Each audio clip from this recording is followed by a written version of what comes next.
Saudações daministas para todas e para todos. Hoje a gente vai tratar de um assunto que é muito importante no nosso mundo contemporâneo, não é? A gente vai tratar da questão da diversidade cultural, né? Em momentos onde a gente tem uma grande intolerância, né? Onde a gente tem a volta de fantasmas, né? Como a eugenia, fantasmas como a questão do preconceito, do etnocentrismo, tá? Então, é um tema que precisa ser discutido, inclusive, considerando suas experiências históricas, certo? Então, o tema de hoje é relativismo cultural, né? E sua crítica aos regimes etnocentristas, ok? Então, vamos lá. Aqui a tela. Gente, então relativismo cultural, né, pode ser representado pela imagem que vocês estão vendo aí ao fundo, né, que é um plano de fundo onde a gente tem exemplos aí de diferentes pessoas com diferentes culturas, né, aparentemente, né, diferentes modos de vida. A gente vai ver que o relativismo cultural ele surge como uma resposta ao etnocentrismo, aquela crença, aquele mito de que existiria uma cultura superior, e o relativismo cultural vai ir de encontro a isso, ou seja, vai entrar em desacordo com isso, né? Vai ser uma resposta ao etnocentrismo, né? Quando vai considerar que não se pode analisar, né, o valor de cultura a partir dos valores de cultura B, né? A gente não pode agir assim, senão a gente vai estar agindo com discriminação, com falta de ética, com desrespeito. Ok? Então, avançando aqui, opa, tem uma charge que vai sintetizar isso que eu estou tentando explicar para vocês. Olha só, reflitam sobre isso. A gente tem à esquerda um grupo europeu que, né, pela historinha aqui, está chegando no continente americano, né? Quem sabe é uma praia do Brasil, né? Estão chegando ali na praia do Pajuçara, ali por 1500. Né? E olha só, tem um padre, aparentemente, né? E alguns soldados, ou enfim, exploradores. E eles dizem assim: Meu Deus, né? Eles não usam roupa, né? Que absurdo. Imagina esses, né? Hoje numa praia, em momento normal, né? Sem pandemia, iam ficar chocados, né? E aí vai o outro grupo, que é o grupo de nativos Pindoramas, já, e falam: olha, eles não usam penas, né? Então, para eles, o absurdo é o fato de não usar penas, né? Para os europeus, o absurdo é não usar roupas. E isso é relativo, porque cada uma dessas leituras segue a questão cultural a que cada grupo, né, se formou, né, e vivenciou, né, durante toda a sua vida, certo? Então, basicamente, esse é o questionamento, né? Essa é a problematização do é, relativismo cultural, né? Que as pessoas vão ter sempre uma visão diferente, porque a formação cultural delas é diferente, e um grupo não poderia de forma nenhuma condenar o outro por essas diferenças. Introdução, né, gente? E aí uma parte mais complicada, que é o seguinte, né? Qual é a maneira correta de ver as coisas, né? Existe uma cultura certa? Questionamento do relativismo, tá? A atitude de definir o mundo a partir dos parâmetros de uma dada cultura, ou seja, o etnocentrismo, né? Especialmente quando associado ao Estado, ao governo, né? Promoveu genocídios ao longo da história. Então, lembrando aquela questão de etnocentrismo, ó, o etnocentrismo ele prega que existe uma cultura superior à outra, né? Então, a análise é feita, né, a partir do ponto de vista de uma cultura. E para o etnocentrista, né, a outra cultura é fugaz, né? O que é isso? A outra cultura, ela é algo que não tem valor, né? Que está errada, né? É um julgamento mesmo, né? E isso produziu verdadeiras atrocidades ao longo da história, né? Principalmente no século XX, porque a gente vai ter a Segunda Guerra Mundial, né? E aí alguns regimes políticos, né, alguns governos nessa guerra vão ser, né, liderados por regimes de etnocentrismo, como o fascismo espanhol, o fascismo italiano, né, como o fascismo alemão, o nazismo, né, na Alemanha, né, e isso vai levar ao genocídio, à destruição de outros povos, né. Quando a gente fala em genocídio, destruição de uma cultura, né, e sua população, a gente inevitavelmente lembra do Holocausto, né? A gente lembra do massacre contra judeus, poloneses, socialistas, homossexuais, negros, todos aqueles que não estivessem no perfil germânico, né, e defensor do nazismo eram levados a serem explorados em campos de concentração, trabalhavam como escravos em empresas, né, que eram apoiadas pelo regime, né, empresas que até hoje algumas dessas empresas estão aí foram beneficiadas, gente, por esse trabalho escravo, né? E quando essas pessoas que eram mantidas em má condições, elas não tinham mais o mesmo vigor físico e mental, né? Elas estavam é, debilitadas, elas eram levadas a câmeras de gás e lá elas eram assassinadas. E aí milhões de pessoas morreram assim, né? Falo para vocês que os dados às vezes são um pouco controversos, porque a gente faz a estimativa, né? Independente da estimativa, a gente está falando de milhões de vidas que foram ceifadas, né? E alguns autores falam em 6 milhões de judeus, né? Outros 6 milhões de poloneses, né? É, porque muitos poloneses eram judeus, né? E vice-versa, aí causa essa dúvida, né? De um jeito ou de outro foram vidas foram tomadas, né? A gente tem aí milhões de homossexuais, né? Tem aproximadamente 900 mil negros, 450 mil comunistas, socialistas, anarquistas, testemunhos de Jeová, católicos, todos aqueles que fossem contra o regime poderiam ser levados aí a esse tipo de fim, né? E a gente precisa refletir sobre isso, a gente precisa estudar isso, porque se a gente começa a aceitar esse tipo de atrocidade, então a gente tem que desistir da humanidade. Se isso passa a ser algo aceitável, normal, né? Se isso passa a ser relativizado, como eu já vi, gente, não dá. E tem 330 mil mortes aí, e meu grande medo é que isso vire estatística, sabe? Cada dia, cada semana, a gente vai perdendo pessoas e a gente nunca pode ver isso como estatística. A gente tem que realmente, né, ser afetado por tanta morte, né? Tem que tomar cuidado e tem que trabalhar para que isso seja evitado, né? É difícil, né? Mas a gente tem que enfrentar o problema. E a primeira forma de enfrentar o problema, né, é a gente se cuidar, cuidar das pessoas que a gente ama, né, e agir para que isso não se repita. Então, toda vez que vocês viram alguém relativizar a escravidão, que talvez seja o maior de todos os genocídios, é muito provável que seja, porque o número de negros africanos que foram, né, arrancados de sua terra, né, que a maioria morria ali, né, entre serem raptados, né, na África subsaariana e chegar no Brasil, muitos eram assassinados na captura, muitos morriam na travessia, né, ali do navio negreiro, né, por doenças, porque eram transportados como bichos, né, meio a ratos, a cólera, né, a condições insalubres, né, nenhuma dignidade.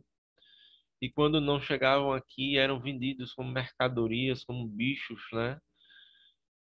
E a perspectiva de vida, gente, do escravo brasileiro, né? Ali no século 17, 18, era de 27 anos. Isso não era vida, né? E aí chegou alguém agora e disse que, como eu vi, vocês, se quiserem, né, procure mais ou menos 2018, né? Uma pessoa pública falou que os negros africanos escravizados vieram ao Brasil a passeio, a turismo. Então, essa pessoa, ela tem que realmente, não sei se estudar vai ser o bastante, né? Mas ela tem que estudar e ela teria que ser punida por isso, né? Isso é um total desrespeito à vida, gente, né? Ao povo africano, à vida, à humanidade, né? Isso não pode ser aceito de forma alguma, né? Esse tipo de piada é algo nefasto que tem que ser repreendido. Assim como algumas pessoas relativizam isso aí, o Holocausto, né? Como um presidente iraquiano ainda nessa década relativizou, né? É, com algumas pessoas. E é preciso também condenar o que acontece na Palestina, né? Porque se o povo judeu sofreu muito com o Holocausto, a verdade é que um Estado sionista, né? Ou seja, de vertente judaica, que é o Estado de Israel, né? Comete um genocídio contra um povo que já estava ali quando Israel foi criado, que é o povo palestino. Enquanto Israel é um país que é modelo hoje no combate ao Covid-19, onde as pessoas, né, estão sendo bem cuidadas, né? A Palestina, que é um território dominado por Israel, é o outro lado da moeda, né? Muita gente morrendo, o sistema médico hospitalar, né, em colapso, só funcionários, só palestinos que trabalham em órgãos israelenses, né, foram vacinados e a gente tem uma atrocidade ali, né? Então, todo genocídio tem que ser combatido. O genocídio armênio, né, feito pela Turquia, o povo armênio foi devastado, né? Quem gosta de rock, olha um pouco o contexto, a história da banda System of a Down, né? A gente tem até documentários sobre isso. Então, tudo isso tem que ser revisitado, gente. A gente tem que estudar isso, né? No Oriente também tem muitos genocídios, o genocídio indígena aqui no Brasil, né? Tudo isso tem que ser visitado, tem que ser combatido. Ah, professor, mas é muito chato, é muito difícil a gente estudar isso, mas tem que estudar. Porque talvez se a gente tivesse dado a devida atenção a isso, né, principalmente na geração anterior, certas atrocidades não iriam acontecer. A vida no Brasil, né, gente, é descartável. 330 mil pessoas morreram. É como se tivesse uma bomba atômica que um dia atingiu Hiroshima, tivesse atingido, por exemplo, a cidade de Arapiraca. E aí mais de 300 mil pessoas tivessem morrido. Isso não pode ser de forma alguma ser. Então, gente, se cuidem, usem máscara, né?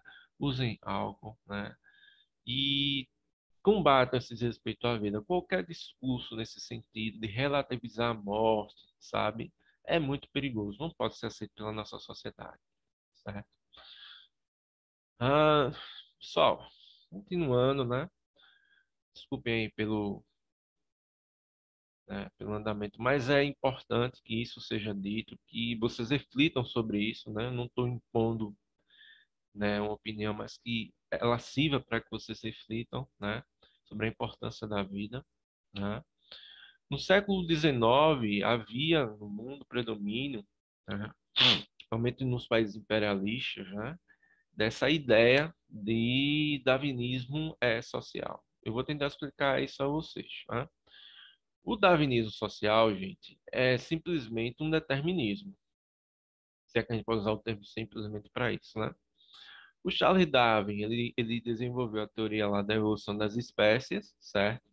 E aí outras pessoas, não ele, pegaram essa elaboração que ele fez sobre o mundo animal, né? A questão do mundo irracional, né? E automaticamente transpôs para uma outra dinâmica que é o ser humano, né? Que é o ser né, racional. E daí partiu a seguinte ideia, que existe culturas ou povos que são superiores a outros. Opa, entramos em etnocentrismo, sim, né? É chamada antropologia evolucionista, né? Que parte do darwinismo social. E que seria legítimo um povo dominar o outro. Afinal de contas, no final, estaria havendo uma seleção das espécies, né? E sobrevive quem for mais forte. Em outras palavras, né? Se tentou legitimar a barbárie, né? Que é um salve-se quem puder, né? Cada um por si, né? E até Deus contra todos, né? Não perdoe uma crítica à crença à religião, mas na prática Deus foi usado também para isso, né? Porque a colonização também utilizou da questão religiosa, né? Até hoje, as religiosidades que não forem cristãs, quem for religioso e não for cristão é perseguido, muito perseguido, né? Vamos lembrar que em 1912 tivemos quebra de Xangô aqui em Maceió, né? Vamos lembrar que no Rio de Janeiro, né?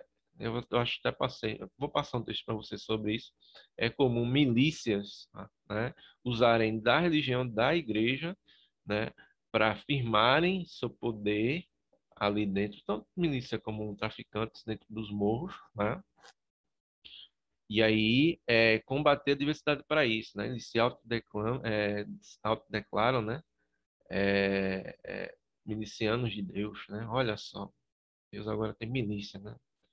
Isso sem sacrilégio, né, gente? Né? Não pode aceitar isso, né? Isso é o uso em vão de Deus, mas verdade seja dita, né? Infelizmente, muitos grupos usam essa questão da religião para dominar, né, outros povos. Isso é utilizado hoje, por exemplo, nos morros cariocas, é utilizado, né? Foi muito utilizado durante a colonização, né? Quando foi imposto o cristianismo, né? E aí diziam que os deuses, né, dos africanos, dos ameríndios não serviam, né? Tinha que ser cristão, e quem não fosse acabava sendo atacado, perseguido, morto. Então são absurdos que o etnocentrismo respalda, né? Porque partindo do ponto de vista que existe uma cultura superior, que essa cultura é europeia no etnocentrismo, né? Então, tudo aquilo que não se encaixar na religiosidade cristã, né, que é a religiosidade do europeu, né, tem que ser banido, não serve, tem que ser atacado, certo? Então, tem que ter cuidado com isso. O relativismo social, ele surge justamente para o inverso, para difundir uma ideia de tolerância. Eu não posso julgar, né, a cultura de um outro povo a partir da minha cultura, porque isso vai dar errado com certeza, né? Porque não existe cultura superior à outra, considerando o relativismo social, né? Não existe uma cultura superior à outra, né? Diferentes povos se desenvolvem de diferentes formas, né? Com base a sua herança de ancestralidade, né? As condições culturais, né?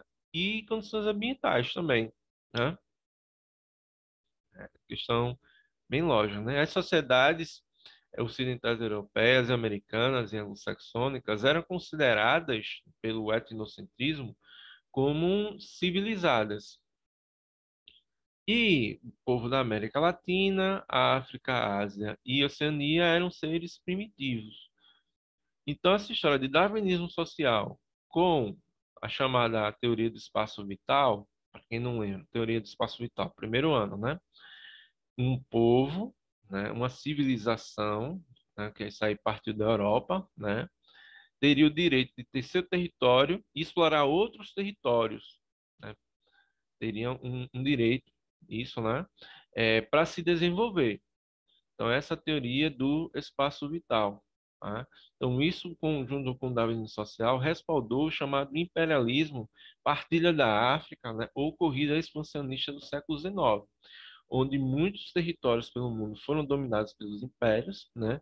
E que suas populações não só foram exploradas economicamente, mas perderam seus territórios, muitos foram torturados, muitos foram assassinados. Então, é um massacre geral, certo? Então, vejam que o darwinismo social e a teoria do espaço vital, elas surgem justamente para legitimar, né, o eurocentrismo ali já expandido para Canadá e Estados Unidos. E como é falho, né, gente? Porque olha só que paradoxo, né? Exemplo, os povos americanos, muitos dos quais viviam, né, numa relação pacífica com seus vizinhos. Para o darwinismo social, eles são primitivos, são bárbaros, né? E os povos europeus, né, que viviam ali um país, um povo, né, destruindo o outro, que foram capazes de fazer guerras como a Guerra dos 100 anos, 100 anos, uma população, né, guerreando, assassinando a outra, eram civilizados. Caramba, né? Tem que mudar, né, o sentido de civilizado e primitivo, porque não tem sentido, né? Você dizer que aquele que implanta a barbárie é civilizado, né? E aquele que é pacífico é primitivo, né? É algo sem sentido, mas que a ideologia do darwinismo social, né, estava vendendo na Europa e foi utilizado para o imperialismo, né? E a principal consequência disso é o quê? A Primeira e a Segunda Guerra Mundial. Essa questão de partilha da África vai muito mais além, essa questão do imperialismo no final do século XIX, né, gente? Porque, na verdade, todo o planeta foi dividido entre os impérios europeus, né? Canadá, aliás, entre os impérios europeus, né? O Japão e os Estados Unidos. E preste atenção nisso. A gente está falando de nada mais, nada menos do que os países que estavam se industrializando ou eram industrializados na época, né? A Europa já tem muito país industrializado, né, que não países que estavam se industrializando, e o Japão e os Estados Unidos estavam despontando ali como países que estavam se industrializando. Então, eles se viram no direito, né, de simplesmente, né, dividir o resto do mundo. Ah, o resto do mundo é nosso, né? Ah, e a população de lá? Ah, a população de lá é primitiva, não serve, né? Quem diz aqui é a gente. Então, qual foi o papel disso? Foi explorar riquezas nesses países dominados, né, que eram as colônias, e gerar lucros para os países dominadores ou imperialistas, né, que eram países industrializados.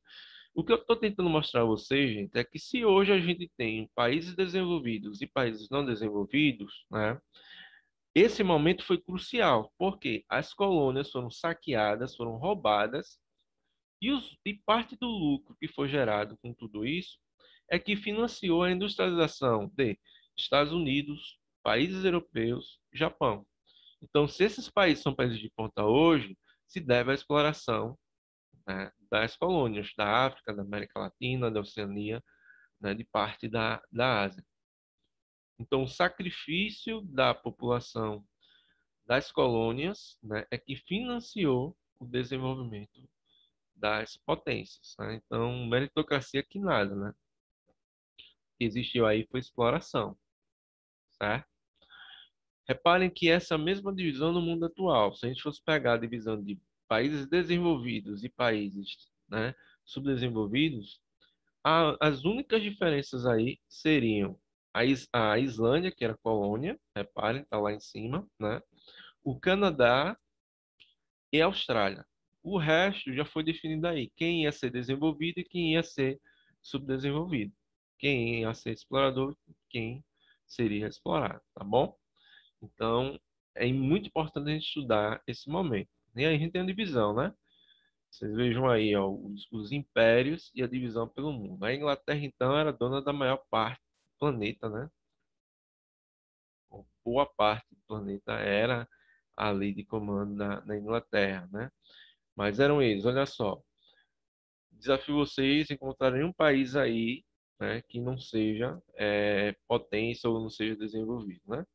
Espanha, Itália, Alemanha, Império Russo. Mas deixa aí é a Rússia, né?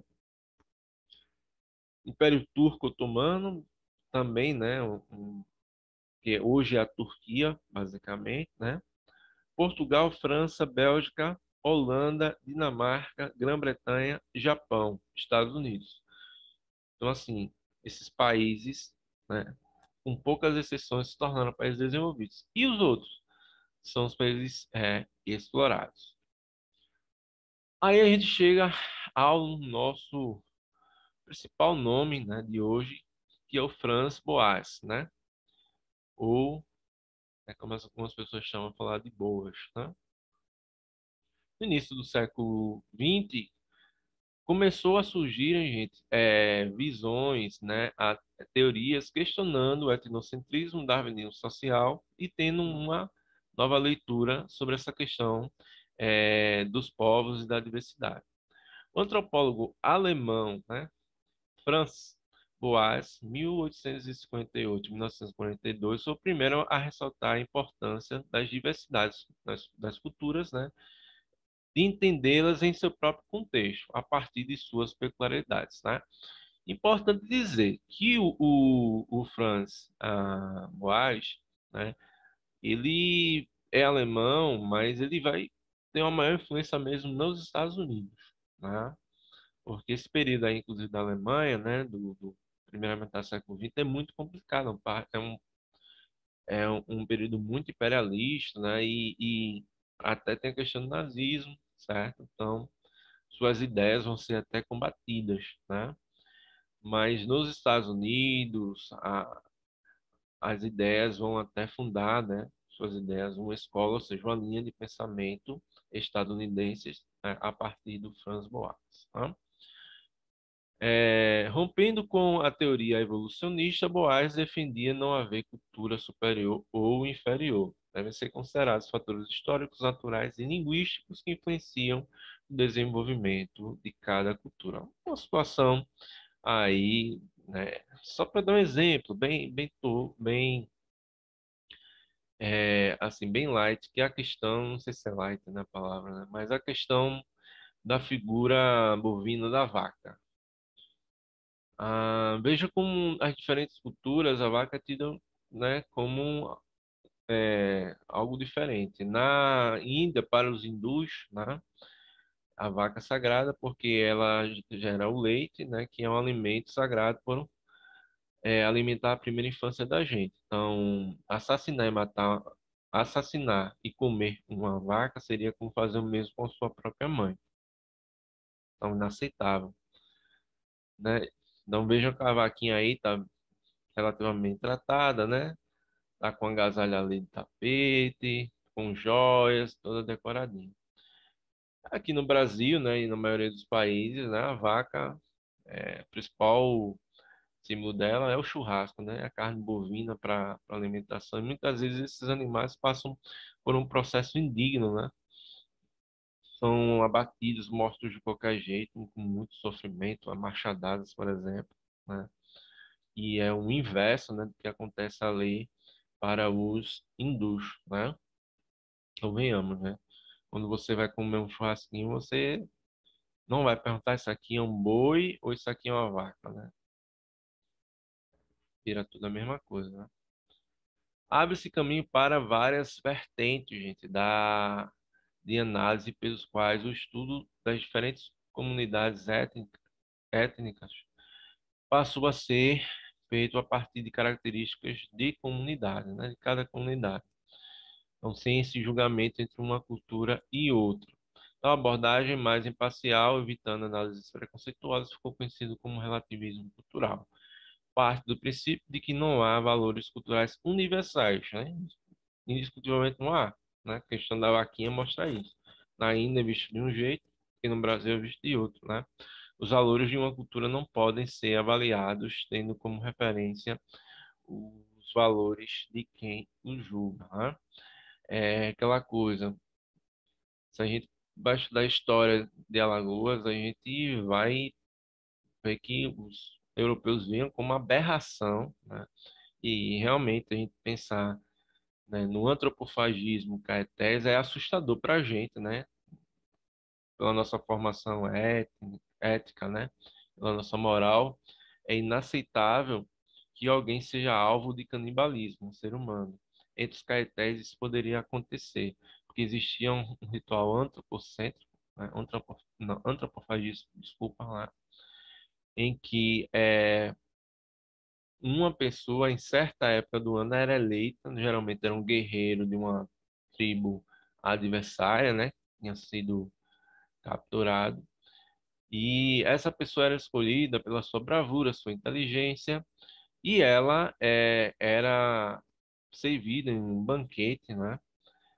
Em um ritual, porque os caetés acreditavam que quem se alimentasse, né, daquela pessoa, sendo ela, né, uma pessoa, né, grande sabedoria, coragem. Então, essa sabedoria, essa coragem, né, seria passada para quem se alimentasse dela. Então, era uma crença, é um mito, né, que eles acreditavam, mas aí tem até uma fundamentação, assim, de crença religiosa, né?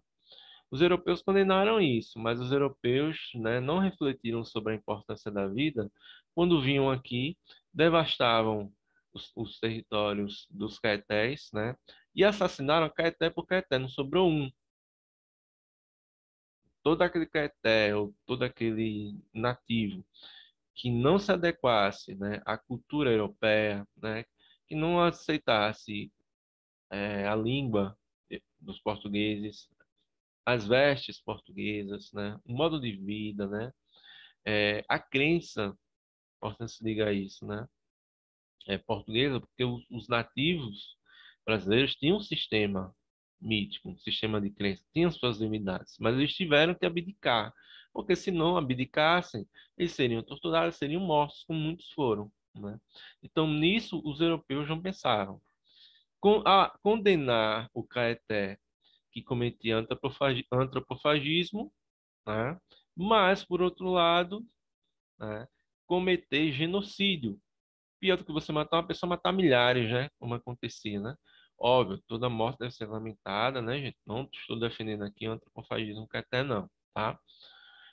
Pelo contrário, para nossa concepção ética, ela é inaceitável, certo? Mas, pensando numericamente, pelo menos, né? Pior do que você assassinar uma pessoa é você assassinar, né, milhões de pessoas, como os europeus fizeram aqui, invadindo os territórios indígenas, né? Então veja como essa questão cultural é relativa, né?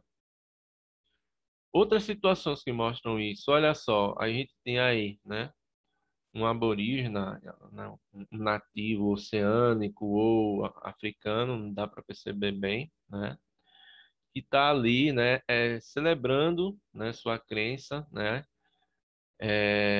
diante de uma imagem, né, imagem bocuda, peituda, né, outras coisas ali grandes, né, e sendo ridicularizada, né, por pessoas aparentemente europeias, né, ou aparentemente cristãs, né, algo sem sentido, algo vazio, né, ridículo. Mas se a gente for pensar, tem uma letra do Legião Urbana que fala sobre isso, né, que também não é lógico, né, você adorar um Deus, né, aí a gente está na concepção cristã, e você não só assassinar esse Deus, como você crucificá-lo, né? Mas, enquanto povo, né? é, enquanto povo de herança, né? Europeia, né? Mediterrânea, foi isso que aconteceu, né? Então, até assim, para a questão de signo, né, gente? É, não sei se é tão bizarro assim adorar um Deus, uma divindade com essas características, né? E adorar, né, uma divindade pregada numa cruz, porque a segunda, né, refere-se a uma crueldade, né? Refere-se realmente a uma atrocidade. E o primeiro, né, não. Então, como isso é relativo, né? Então, o importante aí seria o respeito, né, à crença dos diferentes, mas ela não existe, né? E da mesma forma que esse é ridicularizado por um grupo cristão, poderia ser o oposto, né? Um grupo animistas, por exemplo, né? Ridicularizar um cristão, né? Ajoelhado. Isso não deveria acontecer. Esse comportamento preconceituoso é digno do etnocentrismo, não do relativismo social. Outro exemplo aí que a gente poderia citar, onde o relativismo social, né, nos ajuda na análise. Você pega numa concepção aí contemporânea, né, uma muçulmana, uma mulher muçulmana com a burca, e uma mulher, digamos, ocidental, né, não sei se a gente pode rotular assim, né, mas né, ali na moda da praia, né, com pouca roupa, curtindo o dia talvez de praia dela, né, legal, todos nós gostamos, né, infelizmente agora a gente não pode. E aí a moderninha, né, como o pessoal gosta de falar, está dizendo o seguinte: olha, tudo coberto, menos os olhos. O que é uma cultura machista, cruel e dominadora, né? E, geralmente, quando a gente vê uma mulher de burca, a gente leva a isso, né? Olha, posição cultural, machista, a mulher não pode mostrar o corpo, não pode mostrar o rosto, né? E tende a ser realmente isso, né? Mas, por outro lado, algumas mulheres muçulmanas preferem se vestir assim por uma questão que já é cultural. Mas, por outro lado, né, a muçulmana diz o seguinte: tudo descoberto, menos os olhos. O que é uma cultura machista, cruel e dominadora, né? Porque uma mulher, né, de biquíni, por exemplo, pode ser uma reprodução de uma liberdade, que é a liberdade de se vestir como você quiser, né? E ela precisa ver realmente, né? Não só mulheres, mas homens também têm essa liberdade. Mas, por outro lado, pode ser vista como uma imposição de uma sociedade que transforma o corpo feminino em mera mercadoria e impõe que a mulher deve vestir-se dessa forma. Pode ser, né? Aí é uma questão relativa, tá? Então, vejam como é o exercício do relativismo cultural. Numa cena como essa, é incorreto tanto uma imposição como outra, né? Não dá para a gente determinar nem em um exemplo, nem em outras mulheres aí, né? Que é algo certo, é algo errado, né? É preciso respeitar. Aliás, se é algo errado, né? Preciso respeitar, né? É, cada uma das formas. A diversidade é, cultural, gente, né? Relativismo cultural. Essa linha ela é bem diversificada, né? É uma essência. E aí, o que eu quero dizer com isso? Que existem várias linhas de pensamento, mas que convergem numa coisa só, que é o respeito à diversidade. Mas é preciso ter cuidado, porque às vezes, dentro dessas diversas linhas de pensamento, né, acaba se revelando alguns mitos, né? Por exemplo, quando eu digo assim, ninguém deveria julgar as ações de outra sociedade. Temos que ser tolerantes e aceitar que simplesmente todos somos diferentes. Essa é uma frase de um filósofo contemporâneo, o Alain de Botton, né?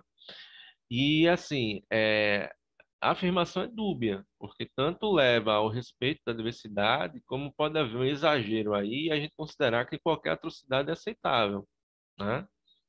Próximos áudios a gente vai ver mais um pouquinho sobre isso, tá? A, o Franz Boas tem uma frase muito boa, né? Que ele falou o seguinte: a eugenia, né? Essa ideia de seleção da espécie, né? De seleção, né? Que se isso seria algo legítimo, essa barbárie, né? É uma espada perigosa que pode virar sua ponta contra aqueles que confiam em sua força, tá? É uma frase muito boa, mas que acaba divergindo um pouco da primeira, né? No sentido que não se pode aceitar qualquer ponto de vista. Crítica ao relativismo cultural, gente. Então, casando com a outra, olha só, principais, por setores reacionários, né? Eu poderia citar o fascismo espanhol, italiano, o nazismo, que é uma forma de fascismo também, né? A questão nos Estados Unidos, né? Também, e de alguns movimentos, né? sulistas, né, ali das 13 colônias, que partem, né, desse etnocentrismo, né? Grupos como o Ku Klux Klan, o KKK, né, que inclusive é responsável por algumas atrocidades, assassinatos, né, de negros, né, com base a uma suposta superioridade do homem branco. Também há uma crítica por parte de grupos ligados, gente, a direitos humanos. Também pode haver uma crítica aí ao relativismo cultural. Em que sentido, professor? No sentido de atacar relativismo cultural, né, quando ele é utilizado para legitimar práticas violentas, né, dentro de uma dada cultura, né, como o machismo, por exemplo, a escravatura, né, a pederastia. Por exemplo, na Índia, em alguns grupos ainda é comum casamento de homens muito mais velhos com crianças, né, com meninas de 6, 7 anos. E se você levar o relativismo cultural com aquela concepção ali, primeira, né, do Alain de Botton, você vai acabar, não. Isso aí pode acontecer, mas é porque é a cultura deles, né? E aí vai se gerar uma outra atrocidade, né? Deve ser combativo tanto quanto, né? Quanto a questão de um genocídio, né? É inaceitável, né, que a gente roube a infância de uma criança de 6 anos com esse papo de casamento e elas tenham que, né, antecipar, né, a sua a- os eventos normais de sua vida, né? Imagine você ser obrigado a ter relação sexual até antes da puberdade, né? Absurdo, né?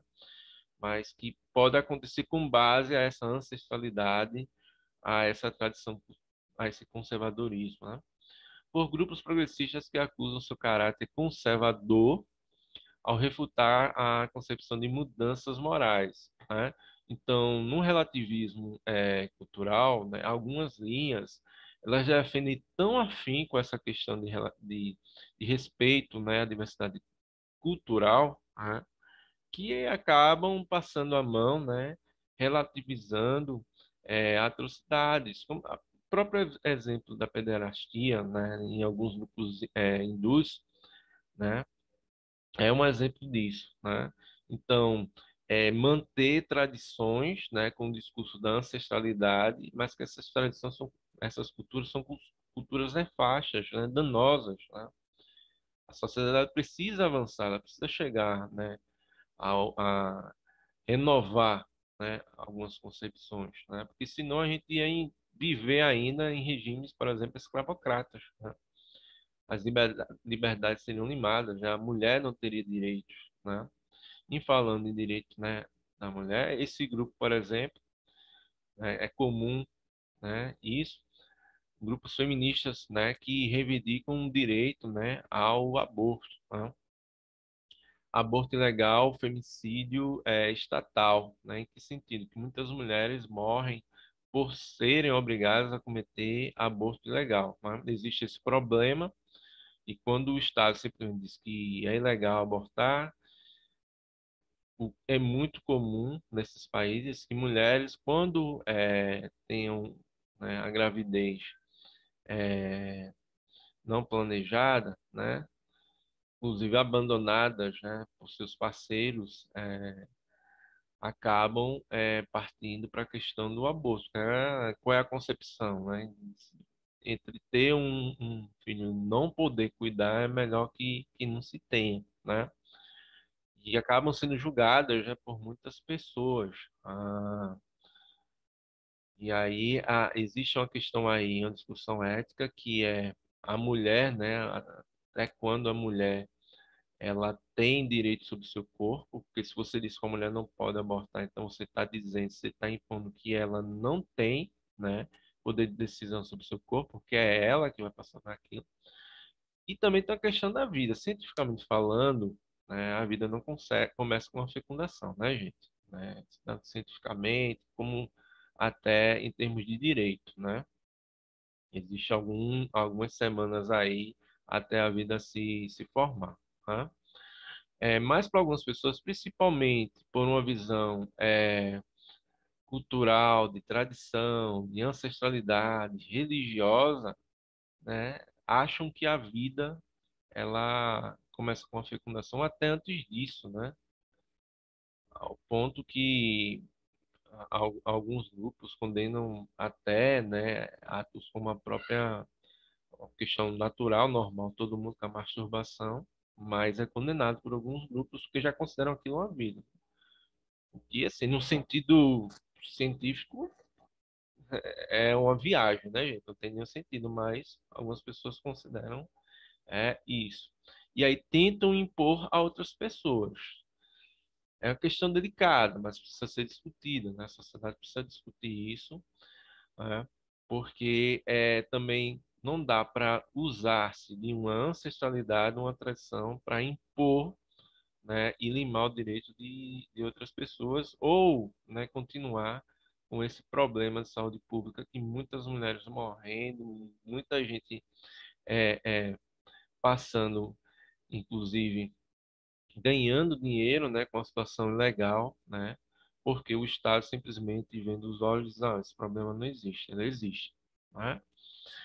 É, e sobre a crítica me chama a atenção quando, não, mas aí tem que, já que engravidou, tem que cuidar mesmo. Mas às vezes não dá para cuidar, né? Às vezes essa criança ela fica, né, a mais, óbvio, né?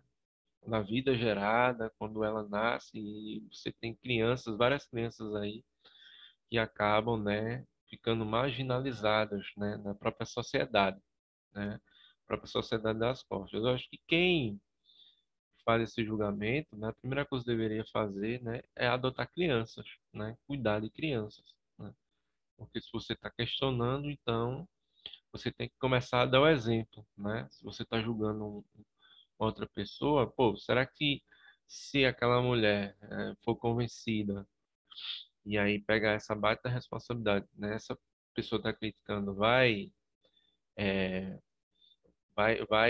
garantir as condições para ela, né? Então, tem esses dois lados aí que precisam ser analisados. Outro exemplo, gente, de atrocidade gerada por tradição, né? Cultura nefasta, é quando a gente investiga, estuda culturas mundo afora, tem épocas diferentes. Tem um livro que fala sobre isso, né? E aí, uma banda brasileira de poetas, inclusive catequizandos, pegou o livro e se inspirou para fazer uma música, né? A dissertação do Papa sobre o crime seguido de orgia. E parte da música retrata isso aí. Olha só, nos mares do sul existe uma ilha em que as mulheres são mortas como criaturas inúteis ao mundo quando ultrapassam a idade de procriação. Imagine vocês que, não sei se existe ainda, mas existiam culturas assim. A mulher, quando chegava à idade de procriação, se não procria mais, então é inútil, mata. Imagina se a gente fosse relativizar esse tipo de situação, né? Em Capo de Monte, se uma mulher dá à luz a duas crianças gêmeas, o marido logo esmaga uma delas. Quando Gengis Khan se apoderou da China, mandou degolar à sua frente 2 milhões de crianças. Então veja, Gengis Khan, quem sabe, imperador mongol, né? Um, até admirado no campo de estratégia militar, cultuado, né? Mas foi um dos maiores genocidas da história, né? Imagina se a gente reproduzisse. Ah, é relativo, né? Porque da cultura, né? Coisa que não dá para citar, né, gente? Então é como aquela questão de liberdade. Ah, minha liberdade de expressão. Não, tem um limite, né? A pessoa chega aqui, essa questão aí de assassinar criança é da cultura e eu tenho o direito de defender isso mesmo. É meu direito de liberdade de expressão. Não, não é assim, né? Também tem uma questão ética que deve ser levada em consideração, né? A gente não pode, né, defender pederastia, por exemplo, machismo, escravismo e achar que é meu direito. Não, não é assim, né? Isso é uma questão ética e o direito da outra pessoa, aí a dignidade dela, né? É digno de minha parte defender a indignidade de outra pessoa. Então tem que ter cuidado com essas situações e é por isso que é importante a gente visitar o etnocentrismo, né? Estudar o relativismo cultural, né? e, né, refletir sobre isso. Vejam, gente, que se o etnocentrismo a gente não pode nem citar um lado positivo, né? Espero que, pelo menos assim, é minha esperança, né? Dá para a gente defender aqui que o etnocentrismo é um sistema válido, né? Porque ele trata, né, da superioridade de um povo sobre outro, o direito de um povo escravizar outro. Isso aí eu acho que não dá para defender, né? No caso do relativismo cultural, existe algo que é realmente relativo, né? Porque tem algumas ideias que são ideias verdadeiras, válidas, mas outras são mitológicas e têm que ser combatidas, né? Então, é muito importante a gente estudar, né, e refletir sobre esses conceitos, ok? Vou finalizando por aqui, certo? Peço a vocês, por gentileza, contribuam, né? É, participando dos espaços, refletindo sobre o que foi discutido aqui no vídeo, né? E estou disponível aí nos grupos, ok? Abração para vocês e saúde é que interessa, a gente cuidem de vocês, cuidem das pessoas que vocês amam, o resto a gente resolve depois, tá bom? Abração.